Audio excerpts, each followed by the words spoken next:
સાથે so many schools and principal અને સાથે સાથે પ્રોએક્ટિવ લર્નર પણ છે જર્મની, ઇટલી, તુર્કી. अस्सलामु अलैकुम वरहमतुल्लाहि वबरकातुह. थोड़ा यूथ का पावर नज़र आना चाहिए सलाम में भी. अस्सलामु अलैकुम वरहमतुल्लाहि वबरकातुह. Much better. बिस्मिल्लाहिर्रहमानिर्रहीम. अल्हम्दुलिल्लाह अल्हम्दुलिल्लाहिल वाहिदिल मुतवहिदि बिल वहदानियति हुवल्लाह अल-अज़ीज़ अल-मुतअज़्ज़िज़ बिल-इज़्ज़ति हुवल्लाह वल-क़दीर अल-मुक़तदिर बिल-क़ुदरति हुवल्लाह अल-अव्वल हुवल्लाहु वल-आख़िर हुवल्लाह अज़-ज़ाहिर हुवल्लाहु वल-बातिन हुवल्लाह क़ब्ल कुल्लि शैइन हुवल्लाह व बअद कुल्लि शैइन हुवल्लाह ला ख़ालिक़ वला मालिक इल्लल्लाह वस्सलातु वस्सलामु अला सय्यिदिना मुहम्मद सल्लल्लाहु अलैहि वसल्लम. एक मरतबा दुरूद शरीफ पढ़िए सब. वस्सलातु वस्सलामु अला सय्यिदिना मुहम्मद अफ़ज़लुर रुसुलि मुहम्मद अत्यबुर रुसुलि मुहम्मद अशरफुर रुसुलि मुहम्मद अकरमुर रुसुलि मुहम्मद साहिबुत ताजी मुहम्मद साहिबुल मिअराजी मुहम्मद व अला आलिहि व अस्हाबिहि अजमाइन. अम्मा बाद. क़ाल अल्लाहु तबारक व तआला फ़ी कलामिहिल मजीद वल फ़ुरक़ानिल हमीद. अऊज़ु बिल्लाहि मिनश शैतानिर रजीम. बिस्मिल्लाहिर रहमानिर रहीम. इक़रा बिस्मि रब्बिकल्लज़ी ख़लक़. व क़ाल तआला फ़ी मौज़िइन आख़र क़ुल हल यस्तविल्लज़ीना यअलमून वल्लज़ीना ला यअलमून. सदक़ल्लाहुल अज़ीम. Are you all ready? ये थोड़ा इंटरैक्टिव सेशन रहेगा तो मुझे आप लोगों का रिस्पांस चाहिए. अभी जिन लोगों ने आगे बात की उनकी बातें इतनी ज़्यादा अहम और कीमती थी, लेकिन मुझे ऐसा लगा कि ऑडियंस में से रिस्पांस थोड़ा कम आ रहा था. लेकिन मैं ऐसा चलाता नहीं हूँ. इन लोगों ने बेचारों ने, एल्डर्स थे हमारे, बड़े थे, चला लिया. मैं थोड़ा ऐसा नहीं चलाऊँगा. तो आप लोगों का रिस्पांस रहेगा? थोड़ा ज़ोर से. 100% रिस्पॉन्स. बार बार मुझे बोलना नहीं पड़े. टाइम बहुत शॉर्ट है, already we are running late. तो मैं बार बार बोलूँगा कि रिस्पॉन्स चाहिए, आप लोगों का इंटरेक्शन चाहिए, तो उसमें और वक्त ज़ाया होगा. इसलिए मैं स्टार्टिंग में एक मरतबा बोलूँगा. आप लोग हमेशा पूरे सेशन में रिस्पॉन्स देंगे इंशाल्लाह. टॉपिक आपके सामने है, देख सकते हैं आप लोग. क्या है टॉपिक? जोर से. Grass to grace. कोई बताएगा प्लीज ऑडियंस में से इसका मतलब? किसी को कुछ समझ में आया? ग्रास टू ग्रेस किसको कहते हैं? किसी को कुछ समझ में आया? एनीवन? प्लीज जल्दी, टाइम कम है. किसी को भी समझ में आया ग्रास टू ग्रेस किसको कहते हैं? जी. Ground level to upstairs. Please इनके लिए जोरदार तालियां हो जाए. मैं एक्सपेक्ट कर रहा था कि बच्चों में से कोई बोलेंगे, लेकिन किसी ने भी बोला. चलिए, अपना काम हो गया. हमें यहां से यहां तक जाना है. विजन जो है हमारा उसको सामने रखते हुए. तो ग्रास टू ग्रेस यानी बिल्कुल डाउनस्टेयर्स से आपको अपस्टेयर्स तक जाना है. उसकी एक जर्नी है जो इंशाल्लाह हम लोग अभी ये वर्कशॉप में और जितना भी वक्त मुझे दिया गया है उसमें हम लोग कवर करने की कोशिश करेंगे. फ्लो ऑफ द प्रोग्राम ये रहेगा. अभी जो वर्कशॉप है, जो आधा पौना घंटा मुझे मिला है, उसमें ये प्रोग्राम का फ्लो रहेगा. आपको समझ में आ रहा है? दिख रहा है आपको? हम लोग विजन के बारे में कुछ बात करेंगे, फिर कुरान और हदीस, और फिर where do we stand, billionaires mindset, role model और कंक्लूजन. जो इन लोगों के जरिए से यहाँ के जो वर्ल्ड भरूची वोहरा फेडरेशन के जो बड़े हैं, उन लोगों ने प्रोग्राम के बारे में जो मुझे ब्रीफ किया, उसके हिसाब से मैंने प्रेजेंटेशन को डिज़ाइन किया है. उम्मीद है मैं उनकी जो तवक्कुआत थी उसको पूरा कर सकूं. ठीक है. अब मैं एक क्वेश्चन करना चाहूँगा. आप लोगों के पास कुछ नोट डाउन करने के लिए है? सबके पास है? Can you show? Very good. और मैं उम्मीद करूंगा आप लोग नोट्स भी बनाएंगे. सिर्फ आप लोगों को दिया गया है तो शो के लिए नहीं रखेंगे.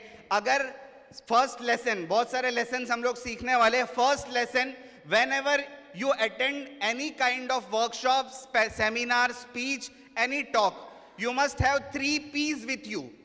आपके पास 3 P होने चाहिए। पहला है पेन, वेरी गुड। दूसरा है पेपर, और तीसरा है पॉजिटिव एटीट्यूड। ये 3 P के साथ आपको वर्कशॉप स्टार्ट करना है।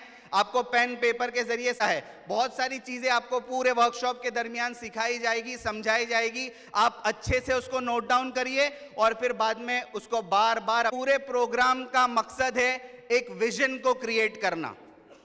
और मैं इसके लिए सबसे पहले हमारे VBVF की टीम को मुबारकबादी देना चाहूंगा कि उन्होंने इस बात की पहल की कि हमारी आने वाली जनरेशन के लिए एक विजन को क्रिएट करना बहुत ज़्यादा ज़रूरी है। तो मैं सबसे पहले चाहूंगा कि VBVF की पूरी टीम के लिए, WBVF की पूरी टीम के लिए एक मर्तबा जोरदार तालियां हो जाए। 3 बदला अता फरमाए तमाम टीम के जिम्मेदारों के लिए, ठीक है। तो ये विजन जो क्रिएट किया गया है, heads off to the team. हम सबसे पहले बात कर रहे हैं मेकिंग 100 बिलियनर्स। ये यूथ फेस्टिवल है और 2035 तक। क्या वजह है कि 2035 इन लोगों ने रखा? Any guess? क्यों 2035? क्यों 2030 नहीं रखा? क्यों 2040 नहीं रखा? क्यों 2045 नहीं रखा? वाई 2035? वक्त कम है, वरना मैं आप लोगों से सवाल करता, मैं ही बता देता हूं। देखिए, इंसानों की साइकोलॉजी और उनकी एक थिंकिंग पैटर्न होती है। मैं जिसको समझाना चाह रहा हूं, इंसानों की साइकोलॉजी और उनकी एक थिंकिंग पैटर्न होती है। आप देख सकते हैं यहां स्क्रीन पे, इंसान और आदमी, हजरत इंसान इब्ने आदम, अल्लाह तबारक व तआला ने जो हमको बनाया है, सिर्फ पैसे के एतबार से आदमी गरीब या अमीर नहीं होता है, थिंकिंग के एतबार से भी आदमी अमीर या गरीब होता है। यहां मैंने कुछ कैटेगरीज बनाई है, आपको नजर आ रही है? पढ़िए जोर से, क्या लिखा है?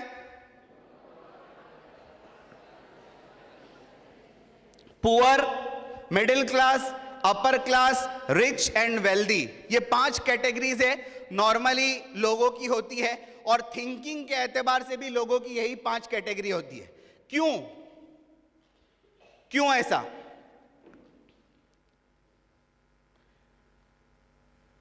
ये थिंकिंग के एतबार से कैटेगरीज क्यों बनती है, उसकी वजह यह है।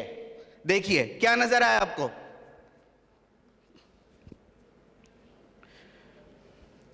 गरीब आदमी सोचता है सिर्फ 1 दिन का, मिडिल क्लास आदमी सोचता है सिर्फ 1 महीने का, अपर क्लास आदमी सोचता है 1 साल का, रिच आदमी सोचता है 3 साल का, और वेल्दी और बिलियनर आदमी सोचता है 10 और 10 से ऊपर के सालों के बारे में। Do you agree? एग्जाम्पल दूं आपको?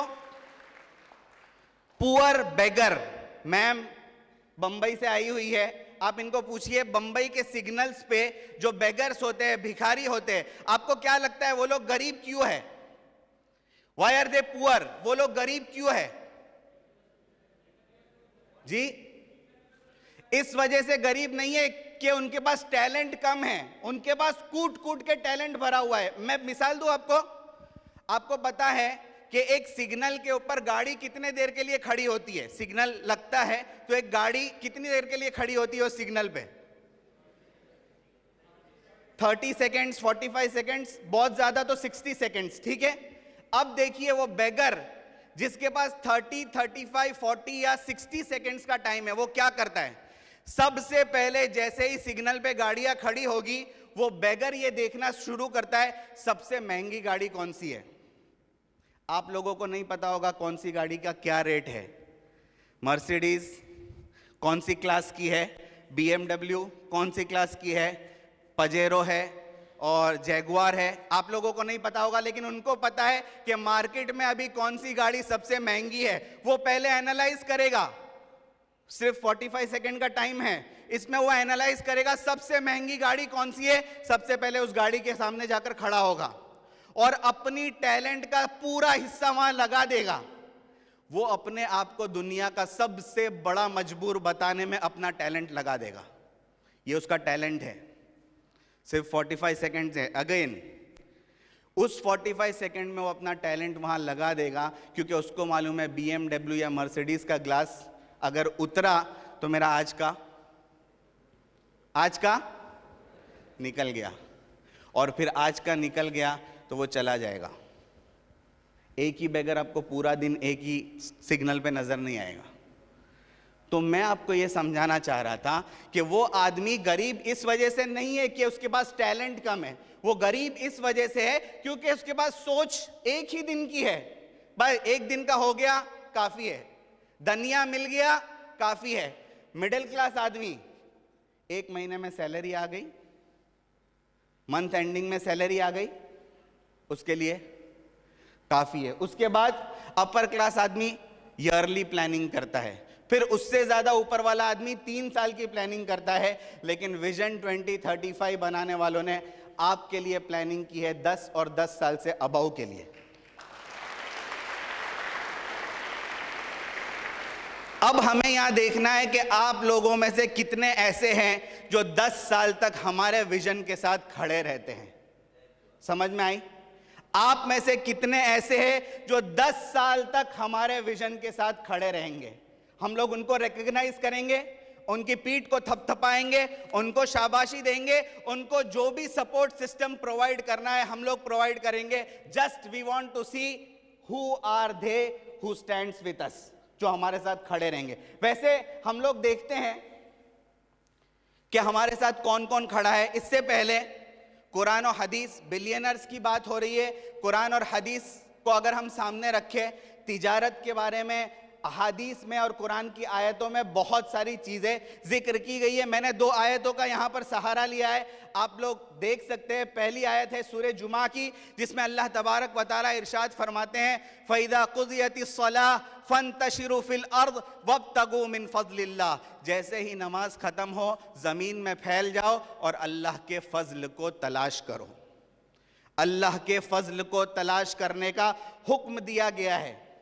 कहीं पर भी आपको डिस्करेज नहीं किया गया है कि आप पैसे नहीं कमा सकते हो, बल्कि आपको करेज दिया गया है कि आप हलाल और पाकीज़ा तरीके से रोज़ी कमाइए, ताकि बहुत सारे मुस्तहिकीन की आप मदद कर सको, ताकि आप बड़े पैमाने पे ज़कात दे सको, बड़े पैमाने पे सदकात दे सको। इसके लिए आपको करेज दिया गया है। तो कुरान कहता है, सूरह जुमा की आयत है, फ़ंतशिरू फ़िल अर्ज़, और अल्लाह के फजल को तलाश करो। दूसरी आयत सूरह बकरा की है, अल्लाह तबारक व तआला इरशाद फरमाते हैं, व अहल्लल्लाहुल बैअ व हर्रमर रिबा।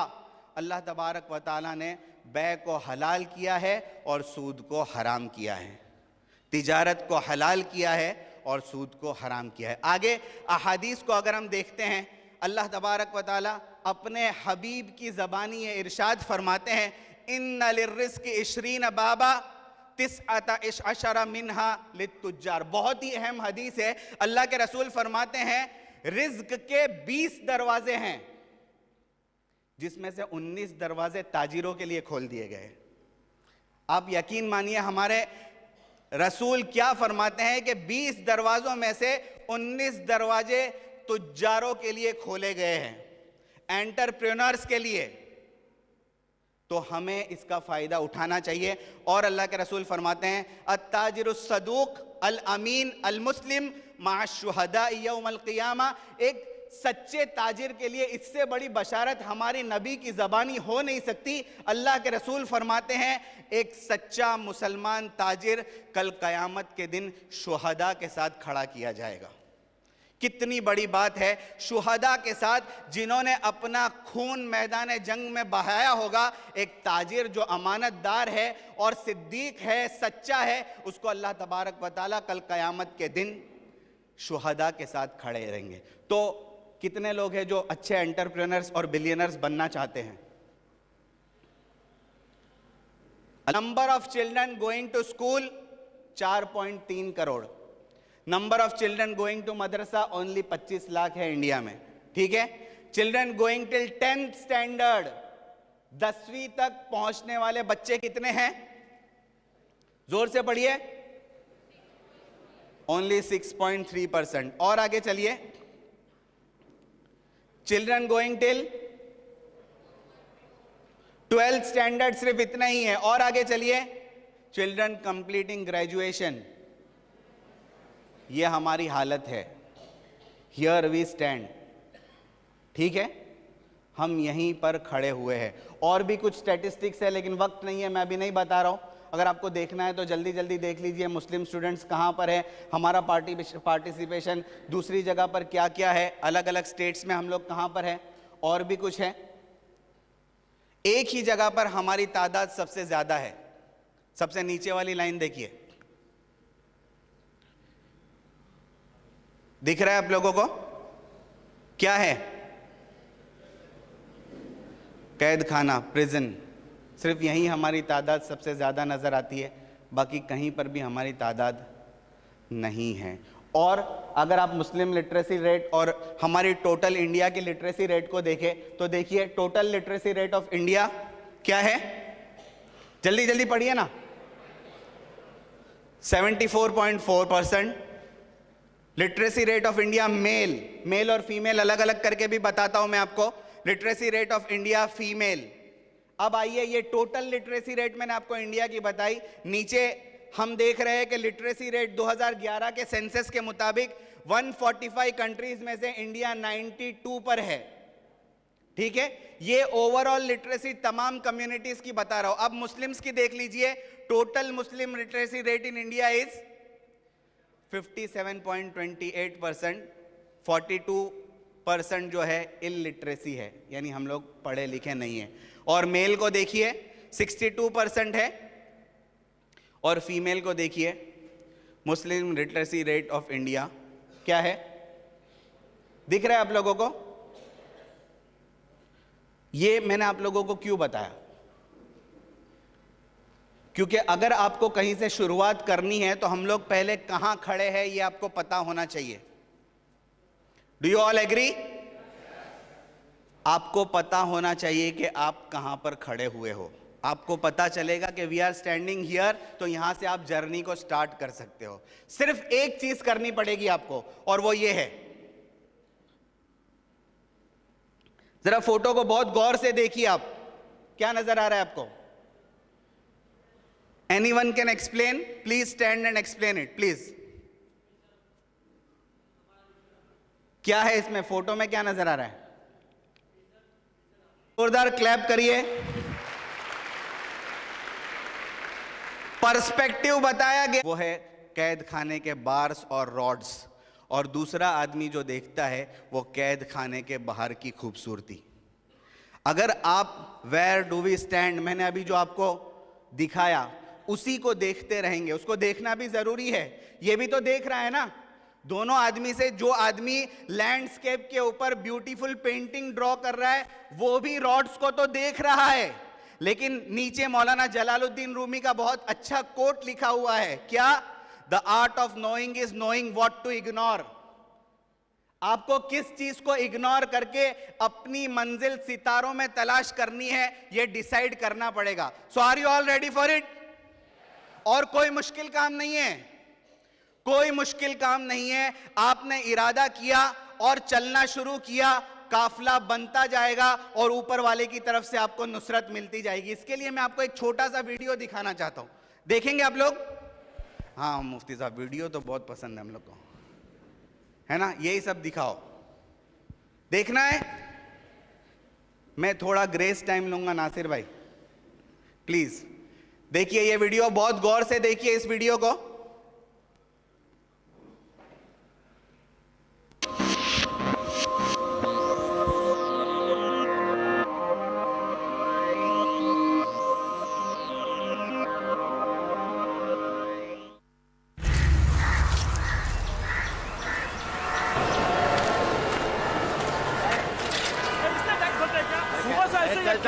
नहीं होगा यार।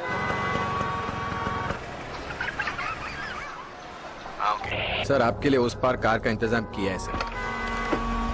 सर आइए सर प्लीज। ए चल चल जाओ, बोला क्या बात करता है? क्या ऊपर से जाएगा? क्या ऊपर से? जा जा। गया main show. I hate this country. कुछ करो ना। अब मैं वहां जाके क्या उखाड़ लूंगा?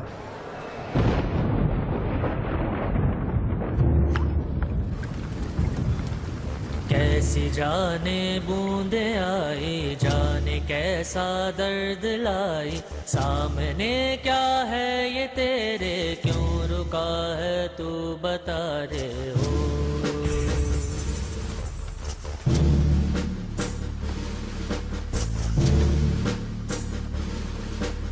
कौन तुझको पार लेगा, कौन होगा वो मसीहा, से तू ढूंढता है वो ही है तू वही है।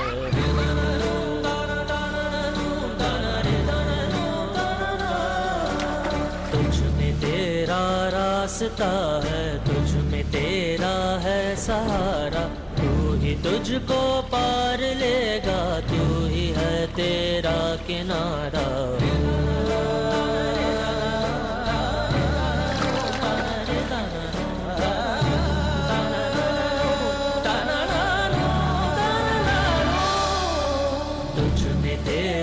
रास्ता है, तुझ में तेरा है सहारा, तू ही तुझको पार लेगा, तू ही है तेरा किनारा। जिसे ढूंढता है तू ही रे, तू ही रे, तू ही रे तेरा मसीहा हो।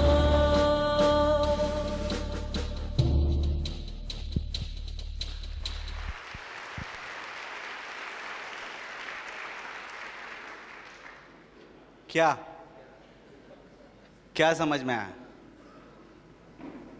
प्लीज एनीवन जी।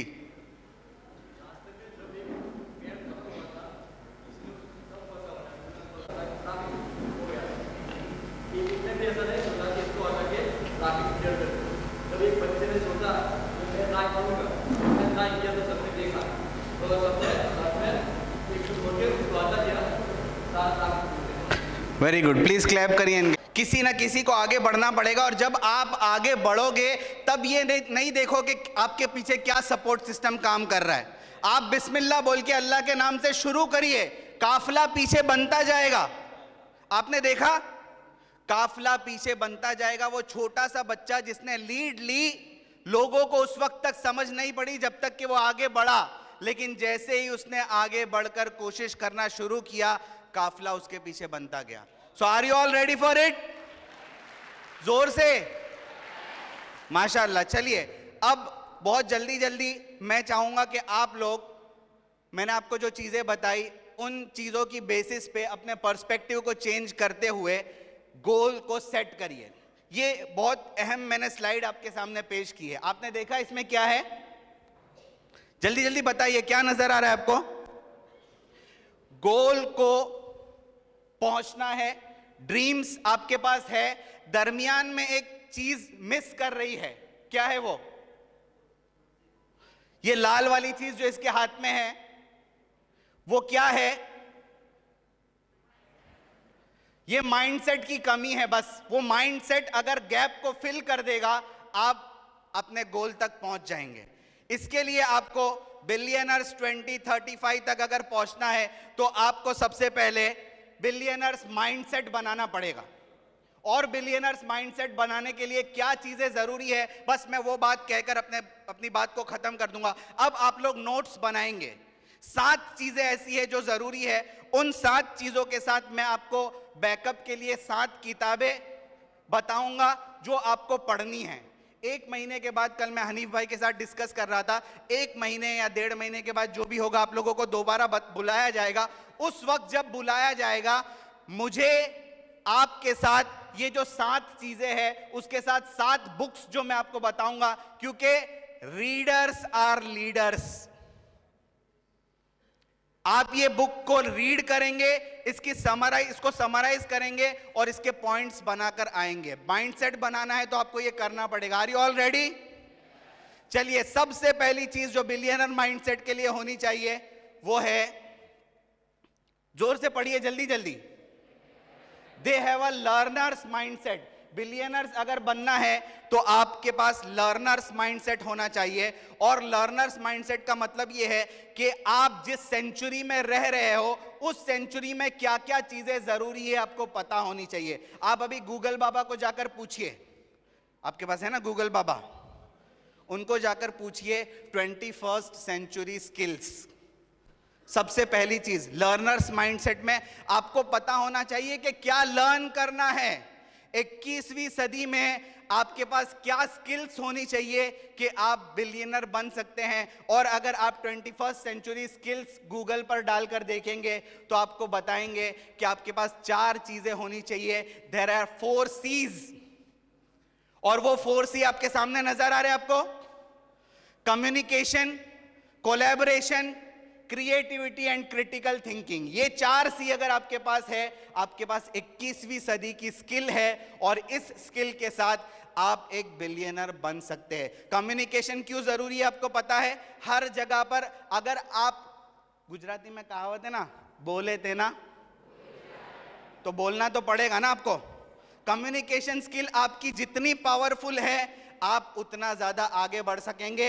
आपके पास कोलैबोरेशन होनी चाहिए। कोलैबोरेशन यानी टीम बिल्डिंग, उसके ऊपर एक एक्टिविटी में आगे मेरे सेशन में एक जगह पर एक स्लॉट दिया हुआ है, वहां आपको एक कोलैबोरेशन की टीम बिल्डिंग की एक्टिविटी में करवाऊंगा। उसके बाद क्रिएटिविटी आपके अंदर होनी चाहिए और क्रिटिकल थिंकिंग यानी आउट ऑफ द बॉक्स सोचने की सलाहियत आपके पास होनी चाहिए। ये 4 चीजें आपके पास है तो आपके पास 21वीं सदी की स्किल मौजूद है, आप बिलियनर बन सकते हैं। इस चीज को सीखने के लिए आपको जिस किताब को पढ़ना है वो ये है, प्लीज नोट डाउन करिए। क्या नाम है किताब का? मैंने किताब का नाम भी दिया है, ऑथर का नाम भी दिया है, ऑथर का कोट भी दिया है। ये सब चीजें आपको मिल रही है। आपको ये बुक जो है इसकी समरी तैयार करके लाना है। बुक का नाम है द 4 C's फॉर्मूला और उसके ऑथर ये हैं डैन सुलिवियन। देखिए ये क्या कहते हैं, always make your future bigger than your past. आपका मुस्तकबिल आपके माजी से बड़ा होना चाहिए। Do you all agree? आपका मुस्तकबिल, आपका फ्यूचर आपके माजी से हमेशा बड़ा होना चाहिए। तो ये सबसे पहली चीज जो बिलियनर माइंडसेट के लिए जरूरी है वो था द लर्नर्स माइंडसेट। दूसरी चीज जो जरूरी है वो है, जोर से बोलिए ना please, they are always ready to take calculated risk. Risk taking ability आपके अंदर होनी चाहिए। अगर आपके पास रिस्क टेकिंग एबिलिटी है तो आप आगे बढ़ सकते हैं। ये स्टेज पर जो लोग बैठे हुए हैं आप उनको पूछिए कि ये जो मकाम तक पहुंचे, उस मकाम तक पहुंचने के लिए उनको कहां कहां कैसे कैसे खतरात का सामना करना पड़ा और इन्होंने किया। अगर नहीं करते तो आज ये यहां बैठे हुए होते, यहां बैठे हुए ना होते। इनके लिए जोरदार एक मर्तबा ताली बजाइए। Risk taking ability is the most important thing. अगर आपको बिलियनर बनना है तो आपके अंदर रिस्क टेकिंग एबिलिटी होनी चाहिए। और ये 5 स्टेप है, आप देख सकते हैं रिस्क टेकिंग के लिए। सबसे पहले don't over analyse things. Second, take the leap of faith. यकीन रखिए, भरोसा रखिए अल्लाह ताला पर और आगे बढ़िए। तीसरी चीज, बी प्रिपेयर्ड फॉर मिस्टेक्स। इसकी आगे भी वजाहत होगी। चौथी चीज, accept that risk bring change. आपका ये माइंडसेट होना चाहिए कि रिस्क लेंगे तो तब्दीली आएगी, रिस्क लेंगे तो तब्दीली आएगी, चेंज आएगा, इनकलाब आएगा अगर आप रिस्क लेने के लिए तैयार है। और 5वीं चीज है, differentiate between good and bad risk. Calculated risk का क्या मतलब है? आंख बंद करके कुएं में कूदना नहीं है। कैलकुलेटेड रिस्क का मतलब है आप पहले स्विमिंग जैकेट पहन लीजिए फिर कूदिए। Are you getting the point? ये चीज सीखने के लिए आपको जो किताब पढ़नी है वो ये है। प्लीज देखिए जल्दी जल्दी। बुक का टाइटल देख रहे हैं आप, you are what you risk, और ये इसकी ऑथर है। ऊपर इनका कोट देखिए, once you realise you take risk every day you get better at approaching each one decisively. आपको रिस्क लेने की अगर आदत हो गई तो आप सोच समझकर फिर रिस्क लेने में पहल करेंगे और उसके अंदर कामयाब होगी। ये बुक की समरी आपको तैयार करके आनी है। तीसरी चीज जो बिलियनर्स माइंडसेट के लिए जरूरी है वो है, जोर से पढ़िए ना, they are never afraid to fail. वो फेल होने से घबराते नहीं हैं। वो फेल होने से बहुत सारे लोगों के यहां पर मैंने नाम लिखे हुए नजर आ रहा है आपको। These all are successful failures। ये वो फेलियर्स है जिन्होंने फेल होने के बाद कामयाबी हासिल की। ये जितने नाम आपको नजर आ रहे हैं, किसी की भी स्टोरी आप उठाकर देखिए कि कैसे इन्होंने काम किया। चाहे वो लिंकन हो, आइंस्टाइन हो, जॉर्डन हो, बिल गेट्स हो, स्टीव जॉब्स हो, ऑफ्रा विनफ्रे हो, जितने लोग हैं, इन लोगों ने अपनी जिंदगी में फेलियर को फेस किया और फिर सक्सेसफुल बने। अगर फेलियर को फेस नहीं किया होता तो सक्सेसफुल। फेलियर का मतलब ये नहीं है कि आप हार गए। फेलियर का मतलब ये है कि आपने हारने के बाद दोबारा कोशिश करने का इरादा नहीं किया। हार सबको मिलती है। मुनाफ भाई बैठे हुए हैं, कई matches. John Maxwell leadership expert है, इनकी बुक्स को पढ़िए, बहुत सारी बुक्स इनकी अच्छी है। और ये बुक जो फेलियर से रिगार्डिंग है, फेलिंग फॉरवर्ड, इसकी समरी बनाकर आपको आना है। आगे चलिए, चौथी चीज है, they have great value for time and money. They have great value for time and money. अगर आप बिलियनर बनना चाहते हैं, दो चीज की वैल्यू आपके पास होनी चाहिए, एक टाइम की वैल्यू और एक पैसों की वैल्यू। ठीक है, अगर आपके पास टाइम और पैसे की वैल्यू नहीं है, ये मैट्रिक्स देखिए, वेल्थ मैनेजमेंट आपको आना चाहिए। ऐसा नहीं है कि जिसके पास पैसे आ गए अब वो टाइम और पैसों की वैल्यू नहीं करते। मैं बिल गेट्स का एक वाक्य आपको सुनाता हूं। बिल गेट्स एक दिन एक बड़ी होटल में खाना खाने के लिए गए। वो खाना खाने बैठे हुए थे, वेटर आया और खाना खत्म होने के बाद टिप मांगी। उन्होंने $5 टिप निकालकर वेटर को दे दी। वेटर को ताज्जुब हुआ और वेटर ने बिल गेट्स को कहा कि सर, 2 हफ्ते पहले आपकी बेटी भी खाना खाने आई थी और उसने $500 की टिप दी थी। कितनी? बिल गेट्स ने बहुत अच्छा जवाब दिया। उसने कहा कि वो बिल गेट्स की बेटी है और मैं मामूली मास्टर का बेटा हूं। हालांकि बिल गेट्स को अगर आप सर्च करेंगे, 23 richest person of the list, Forbes की जो लिस्ट है, 23 मर्तबा में 18 मर्तबा बिल गेट्स दुनिया का सबसे मालदार आदमी करार दिया गया। और उनके बारे में कहा जाता है कि अलग अलग ये वेस्टर्न यूरोपियन लोग अलग अलग चीजों का सर्वे करते हैं। एक मर्तबा सर्वे इन्होंने क्या किया, अजीब सर्वे किया। उन्होंने सर्वे किया कि बिल गेट्स के जेब से अगर पैसे गिर जाए तो कितने पैसे गिरेंगे कि बिल गेट्स उसको झुक के उठाएगा। कोई अंदाजा है? सर्वे ये बताता है कि उनको पता चला कि अगर $50,000 गिरेंगे ना तो बिल गेट्स का वर्थ है कि वो उसको झुक के उठाए। वरना झुक के उठने में जितना टाइम लगता है उतने टाइम में वो 50,000 से ज्यादा कमाता है। Are you getting the point? उनके पास वैल्यू है टाइम और मनी की। ये टाइम और मनी की वैल्यू अगर आप क्रिएट करेंगे तो आप बिलियनर।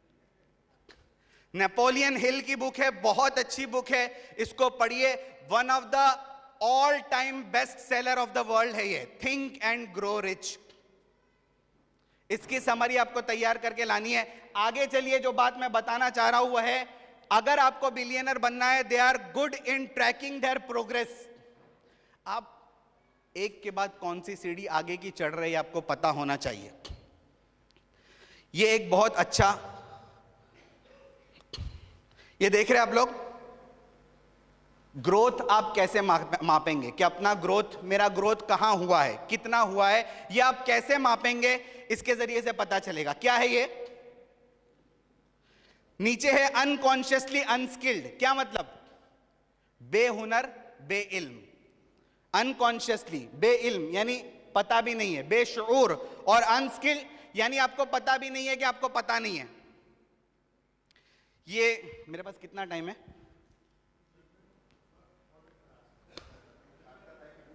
खत्म हो गया।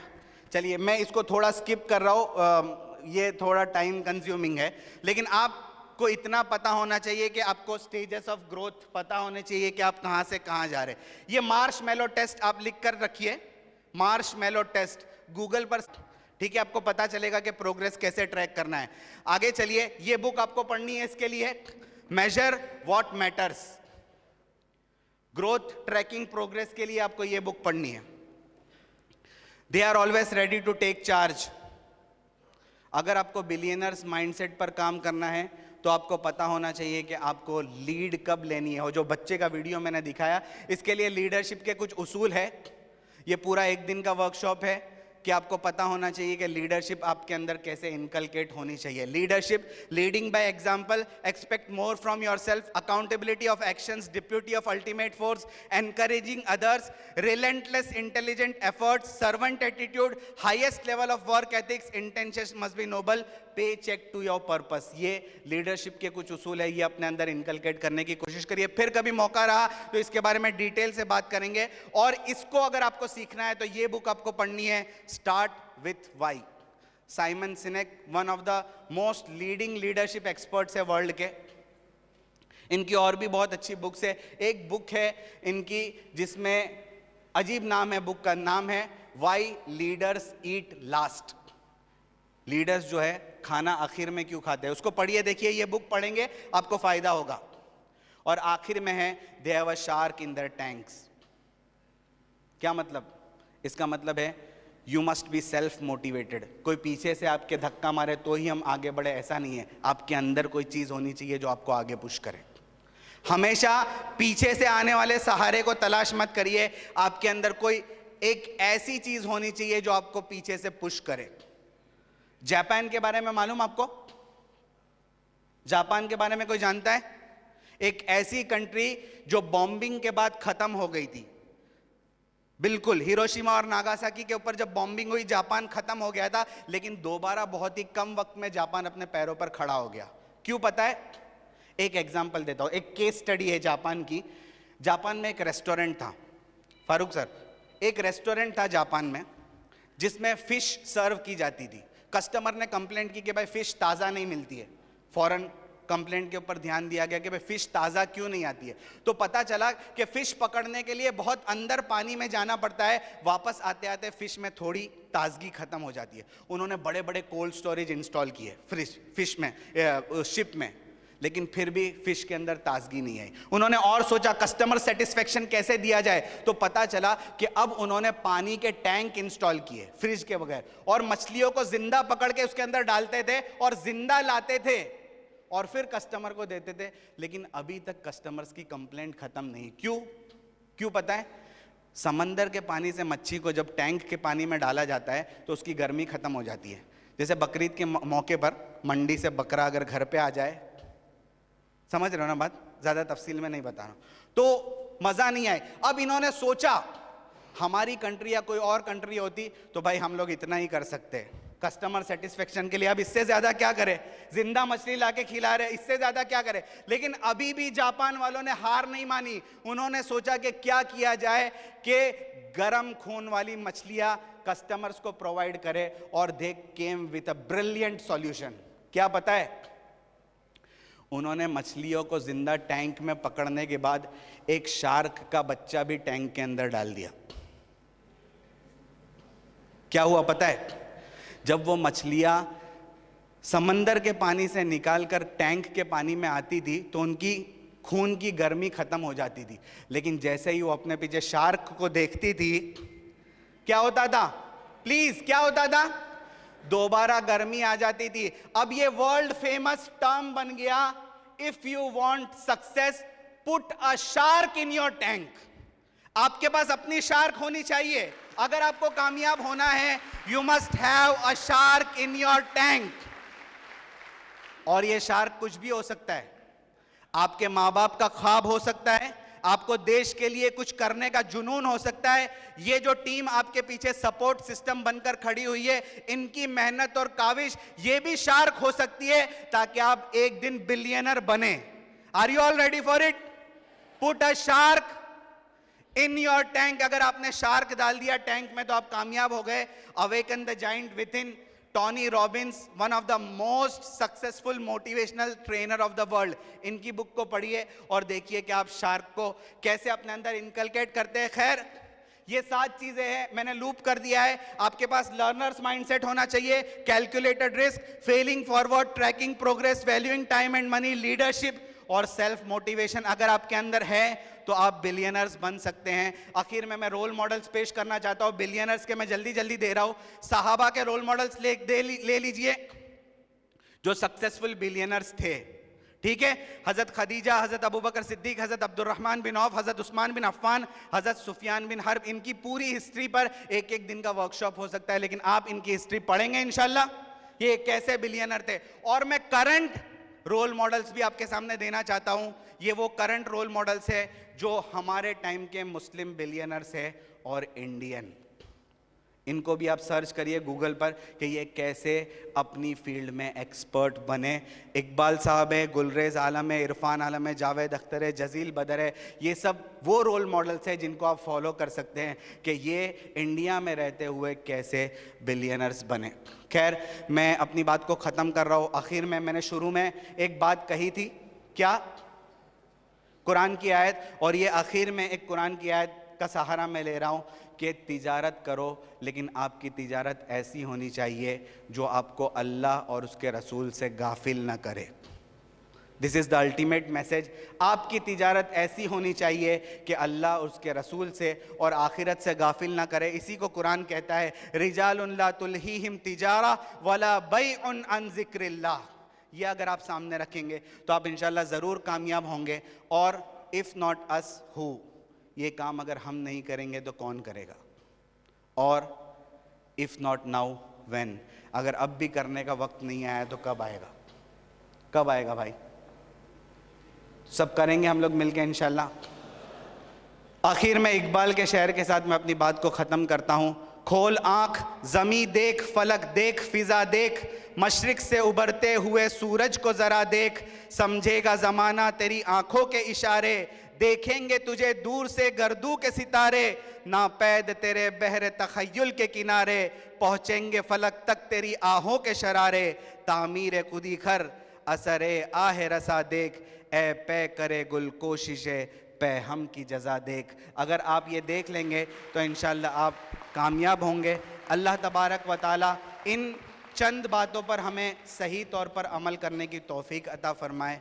और आपको जो स्टोरीज़ मैंने आपके सामने पेश की वो मेरा एक यूट्यूब चैनल है, राइट वे लर्निंग्स मुफ्ती साजिद फलाही, आप उसको सब्सक्राइब करिए। बहुत सारी मोटिवेशनल स्टोरीज़ आपको उसके अंदर मिलेगी और वो आपको लाइफ लॉन्ग लर्निंग लेसन्स के साथ मिलेगी और आपको उससे बहुत ज़्यादा फ़ायदा होगा। मैं आखिर में फिर से एक मरतबा, थोड़ा वक्त मैंने ज़्यादा ले लिया, इसके लिए मैं माफ़ी चाहूँगा। स्टेज पर बैठे हुए तमाम जो रोशन मैम जो है, ये मोटिवेशन, इनको देखकर आदमी मोटिवेटेड हो जाता है, सही है कि नहीं? इनको देखकर आदमी मोटिवेटेड हो जाता है। बहुत दूर बम्बई का सफ़र करके यहाँ तक आई है, हमें इनको सुनना है। पूरी रात इन्होंने सफ़र किया है सिर्फ इस वजह से कि हमारी आने वाली नस्लें कामयाब हो जाए। फारूक भाई सूरत के लीडिंग बिजनेसमैन हैं, बहुत सारे इनको देखकर ये यूथ आइकन है और इनकी बात को भी हमें सुनना है। मुनाफ भाई की बात अभी हम सुनेंगे, ये वर्ल्ड कप की टीम का हिस्सा बने हुए हैं। और ये WBVF जो पूरा फेडरेशन है, जिन्होंने मुझे यहाँ पर बुलाया, मैं तमाम का शुक्रिया अदा करना चाहूँगा। नासिर भाई, मोहम्मद भाई, हनीफ भाई और पूरी टीम जो स्टेज पर बैठे हुए प्रेसिडेंट, अल्लाह तबारक व ताला हमें इनके विज़न के मुताबिक अपने विज़न को मिलाने की तौफीक अता फरमाए ताकि हम आने वाली नस्लों की सही रहनुमाई कर सके। थैंक यू वेरी मच, जज़ाकल्लाहु अहसनल जज़ा। यस, तालियां तो होनी चाहिए।